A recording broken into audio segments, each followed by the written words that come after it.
मोहतरम हजरात, सियासत है, सियासत में सब चलता है। सियासत में सब चलने का मतलब क्या हो गया कि अब जो राजनीति हो गई है वो अलग ढंग की हो गई है। हमारे सामने में मटिया बुरुज के सीनियर सियासतदान मौजूद है, तैयब साहब।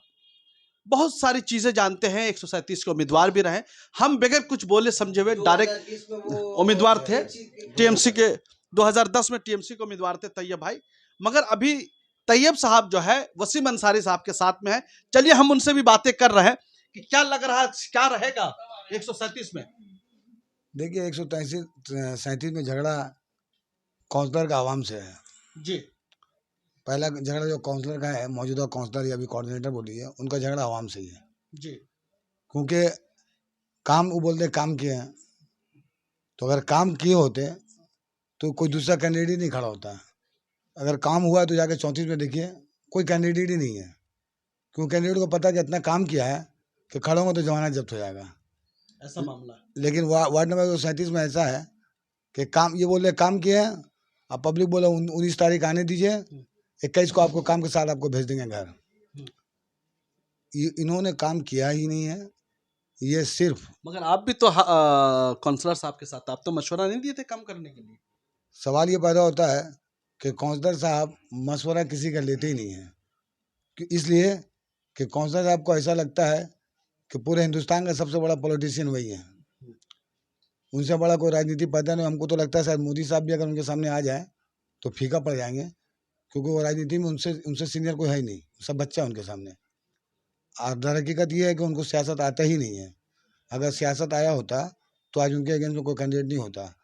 और जहाँ तक मेरा अपना तजुर्बा है और सीनियर आदमी है, और मैं तमाम 37 के अकड़ा रोड से लेकर हलदारपाड़ा, मरी रोड, मुल्लापाड़ा, बारिक मुल्ला, मस्जिद तालाब, करबला, तमाम इलाका। सियासी तजर्बा क्या बोलता है? ऊंट किस करवट बदलेगा, जोड़ा फूल पे या पंजा पे? सियासी करवट यही बोल रहा है कि इस बार कम से कम 3000 से वसीम अंसारी जीत रहा है अभी तक। रहमत आलम अंसारी या वसीम अंसारी?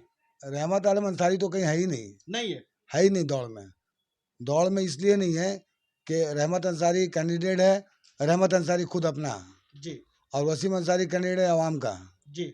और वोट देती है आवाम, लीडर तो वोट देता नहीं, आवाम वोट देती है। मैं आपको कह रहा हूँ कि 21 तारीख को जब आइएगा, आप हमारे बहुत पुराने आपसे ताल्लुकात हैं, इंशाअल्लाह ताला। दरो दीवार को भी पहचानता मटिया बुरुज के। हाँ, तो दीवार वैसे जैसे दरो दीवार आपको पहचानती है, उसी तरह वार्ड नंबर 137 के दरो दीवार वसीम अंसारी को पहचानती है, क्योंकि पिछले 5 साल से ये हारने के बावजूद आवाम के लिए जो काम किया है वो 5 साल काउंसलर होकर नहीं कर पाए। चलिए, बहुत बहुत शुक्रिया तैयब साहब, हम आपके दरमियान में आएंगे। और हनीफ बोला कुथा था के बड़ी हल्ला पड़ा, वसीम अंसारी साहब को ही सपोर्ट क्यों कर रहे हैं, दूसरे को क्यों नहीं? इसलिए वसीम अंसारी साहब जो है, हाँ, जोर से बोलिएगा, वो बिजनेसमैन है, हाँ, पॉलिटिक्स से पहले जुड़ा हुआ नहीं था, हाँ। तो पिछले कई साल से 15-20 साल से वो आदमी का, हर इंसान का दुख दर्द में शामिल हो रहा। आप अपने कारोबार को छोड़ करके आप वसीम भाई, इसलिए बोल रहा हम भी पॉलिटिक्स में, हाँ, पॉलिटिक्स में काफी दिन से जुड़ा है, हाँ। हम पहले रहमत आलम अंसारी के साथ भी था, ठीक है, लेकिन हम सोच के था कि चलो अच्छा एक कैंडिडेट मिला है, लेकिन कुछ दिन देखने के बाद देख रहा यहाँ पर जो है 137 नंबर वार्ड, जो 1947 में जो देश आज़ाद हो गया, ये वार्ड आज़ाद नहीं हुआ। ये अंग्रेज का तरह चलता है, सबको, हाँ, सबको समझता है ये। क्या वसीम भाई का क्या रहेगा ये बताइए, इस पर आप जवाब दीजिए। वसीम भाई का जो है, वसीम भाई कितनी लड़ाई है? वसीम भाई का लड़ाई बोल के देखिए, अगर फॉल्स वोट होता है, हाँ, अगर छापाबाजी होता है तो उसमें तो लड़ाई हुई।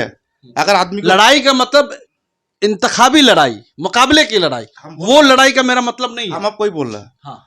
अगर आदमी को, इंसान को अगर सही ढंग से वोट देने देता है, अगर कोई छापाबाजी नहीं होता है, तो ये तो 3000 3500 से ऐसे जीत जाएगा, ठीक है।